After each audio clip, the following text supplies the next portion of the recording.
Greetings and salutations. Today is my 17th birthday, and because a wizard comes of age at 17, I thought that I would present, in celebration of today, a list of 17 facts about Harry Potter and the universe within what is, in my mind, one of the greatest book series in the world. And for fun, I'm going to use a type of body counting from Papua New Guinea. Now, it's going to be mirrored because of the way my camera is, but so hang with me. So left is right and right is left. So,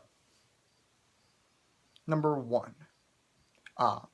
Many of the characters were originally going to have different names than they were finally chosen to have. For instance, Hermione's surname would have been Puckle, Neville's would have been Puff, Draco's would be Spinks, Luna Lovegood would have been known as Lily Moon, and the Patil twins would have been named Madhari and Mati.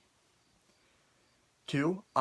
Professor McGonagall was originally actually married to her boss, Elphiston Urquhart, from the Ministry of Magic, but unfortunately he died 3 years after their marriage due to a venomous tentacular bite.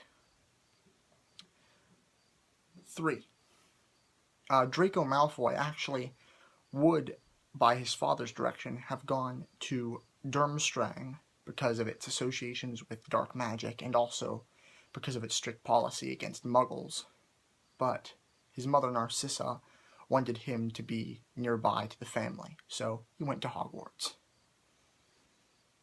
4.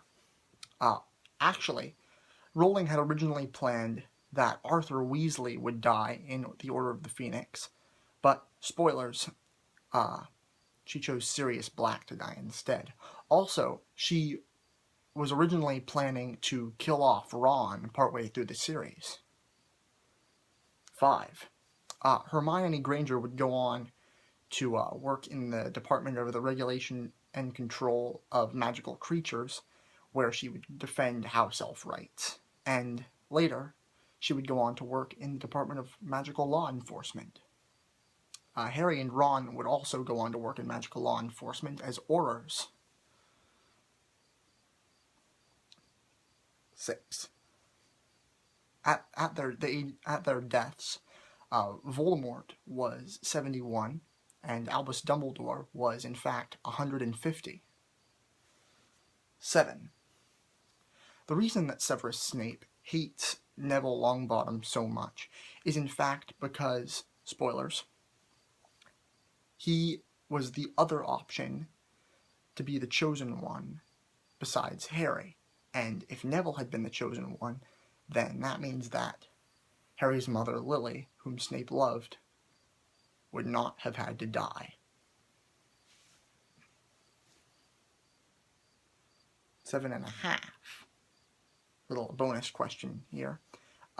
There are actually multiple fractional platforms in King's Cross Station used by wizards, and platform 7.5 is for the Orient Express. 8. Ginny Weasley would go on to be the chaser for the all-women's team, the Holyhead Harpies, and then later she would retire to become the senior Quidditch correspondent for the Daily Prophet, which I believe J.K. Rowling has written sort of a short story about Ginny and her work with Rita Skeeter and reporting for a Quidditch World Cup, but don't quote me on that. 9. Victor Krum finally retired from Quidditch in 2002 after a devastating loss to Egypt. However, he later returned to play for Bulgaria in the 2014 World Cup because he wanted to win a game before he died. 10. There's a lot of symbolism with some characters in the books that you might not know about. For instance, Hedwig, spoilers, her death in the 7th book was meant to symbolize a loss of innocence and security for Harry. Also, the Dementors were conceived by Rowling during a period of depression, and thus they symbolize depression and sadness and anxiety and fear, basically, which is also why the best cure for a Dementor attack is chocolate. 11. Nymphadora Tonks's Patronus was originally a jackrabbit, but after she fell in love with Remus Lupin, it became a wolf. Also, Lupin's Patronus is a wolf, and he dislikes it particularly much because it's a constant reminder of his werewolf malady. Also, on the matter of Patronuses, Lily and James Potter might have been fated to be together because, since the Patronus represents a physical representation of the soul, their Patronuses are, respectively, for James, a stag, and for Lily, a doe. Also, Snape's Patronus is a doe because of his lifelong jealous love of Lily. 13. Dumbledore, if confronted by a boggart, would perceive the ghost of his sister, Ariana, because of his constant lifelong guilt because of her accidental death. Also, Voldemort would see his own corpse because his greatest fear was always his death. 14. Fred and George Weasley were only apart, significantly, for 2 events in their lives. Once, when George's ear was cursed off, and later, upon Fred's death. Also, their birthday is on April Fool's Day. 15. Luna Lovegood would go on to marry Rolf Scamander, the grandson of author Newton Scamander, and they would have twins named Lorcan and Lysander. 16.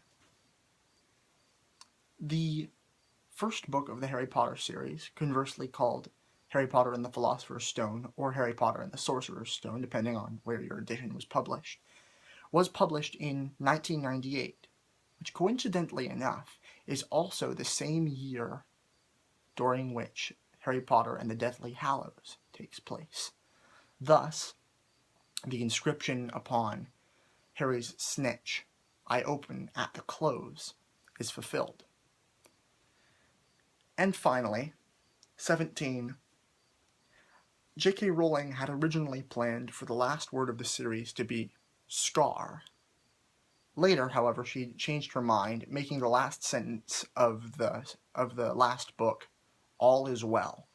However, I've heard rumors from some fans that this change of thought might entail sequels in the not-too-distant future that would end with Scar. I don't know. They're just rumors, and I don't know. I'm not that up-to-date on J.K. Rowling's news, but I do know that there is a play about Harry Potter and that universe that recently came out. So that's pretty interesting.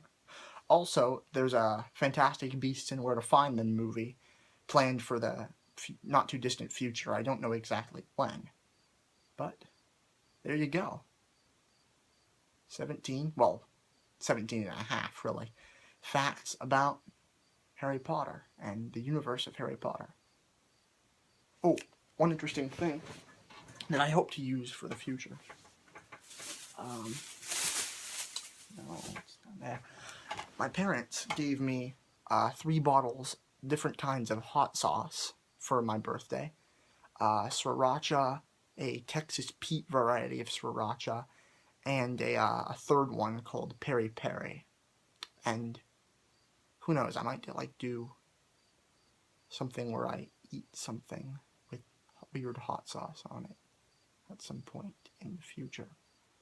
But it's been a good August 4th, 2015.